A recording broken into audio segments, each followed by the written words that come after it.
Artificial intelligence is rapidly shrinking the number of jobs available, and this is especially true for those jobs which are typically called knowledge worker jobs.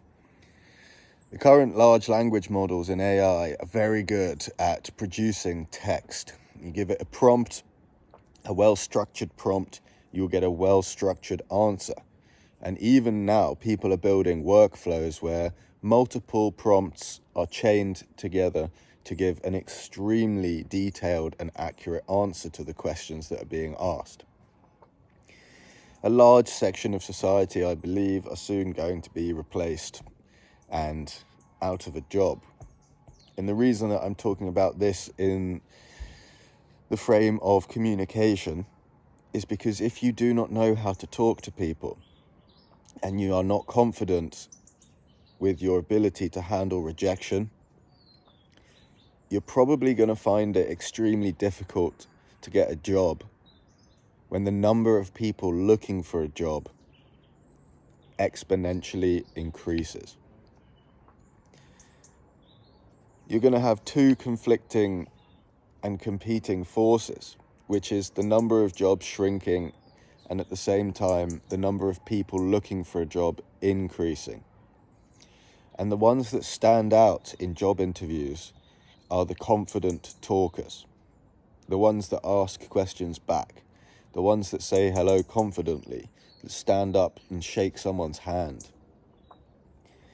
The ones that are going to get a job in a competitive market are the ones that are happy to try 100 different applications, 200 different applications. If you don't know how to talk to people and you are scared of rejection, I believe that the next few years are going to be fairly difficult for you. And so probably the most essential skill, other than learning how to use AI to your advantage, the most essential skill, in my opinion, is going to be your ability to communicate and your ability to talk to other people. Let's look at two scenarios. The first scenario is someone who is quite timid.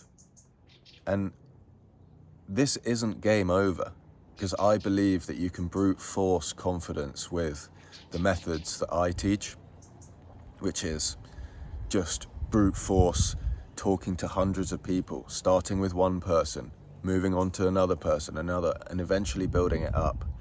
And if that seems completely out of your reach, you need to break it down into small chunks and just talk to one person in a cafe, the barista.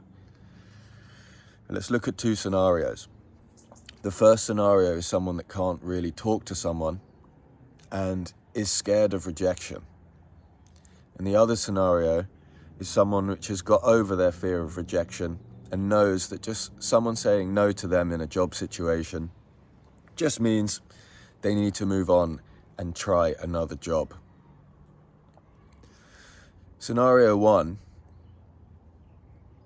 goes for one interview, gets told no, stops for a week, doesn't try another job interview. Eventually, they will look at their situation and think, oh yeah, damn, I really need to go and get a job now. They'll apply for another job. They'll get on the phone.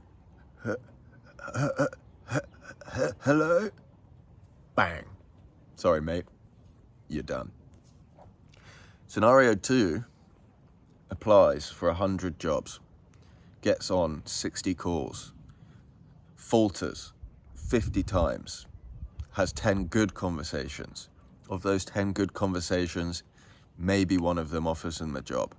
And the only reason that they were able to handle getting rejected 50 times, well, actually 90 times when you think about it, and 99 times for the actual job, the only reason they were able to get through that many rejections is because they know it's not personal.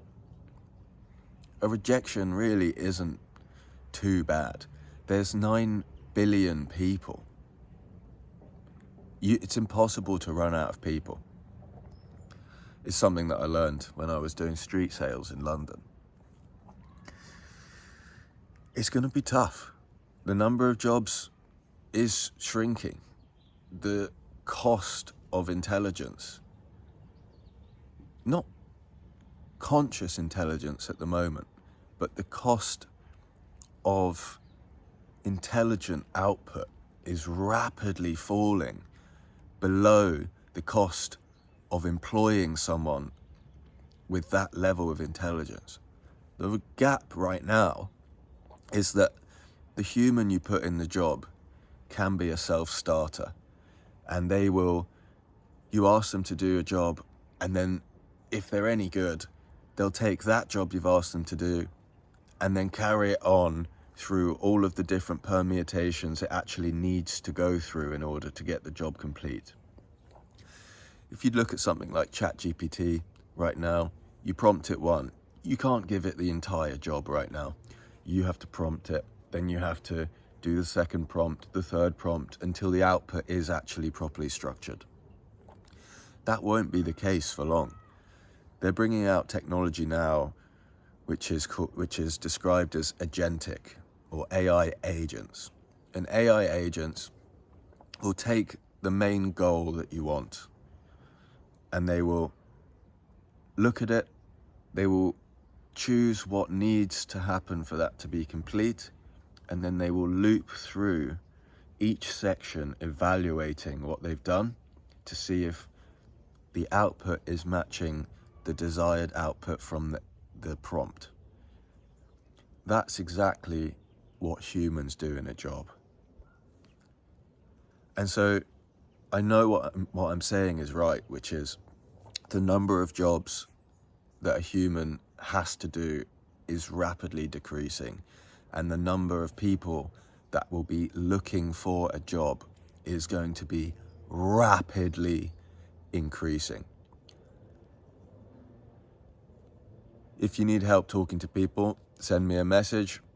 I can coach you through getting over your fear of rejection. I have started more than 10,000 conversations. The actual number is much higher than that, but it just sounds better to say 10,000.